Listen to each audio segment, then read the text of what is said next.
But మీరు initial స్టేజ్‌లో వచ్చినప్పుడు అంటే 'ప్రేమ కావాలి' లేదంటే తర్వాత 'లవ్లీ' సినిమాలన్నిట్లో కూడా ప్రాపర్ ఒక లవర్ బాయ్‌గా కనిపిస్తూ అంటే అప్పటికి ఆ లవర్ బాయ్ చాక్లేట్ ఇమేజ్ ఉన్న హీరోస్ కైండ్ ఆఫ్ ఒక స్పేస్ ఉండింది. హ్మ్. అది చాలా వాయిడ్ ఉండింది. హ్మ్. అంటే పోస్ట్ 'ఉదయ్ కిరణ్' గాని వీళ్ళందరూ ఎవరు హ్మ్. కూడా ఫిల్ చేయలేకపోయారు. You hmm. Are the one who filled it hmm. Actually. Hmm. అందరూ అంటే ఇండస్ట్రీ పర్స్పెక్టివ్‌లో కూడా ఏముండేదంటే he will be the next big thing. ఒక హ్మ్. ప్రాపర్ లవర్ బాయ్‌గా సెట్ అవుతున్నాడు. హ్మ్.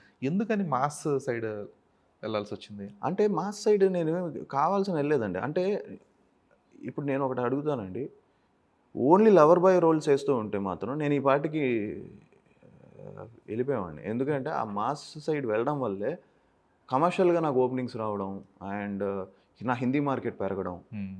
ఆ మాస్ సైడ్‌లో కొంచెం మాస్ అంటే మాస్ కావాల్సినల్లా.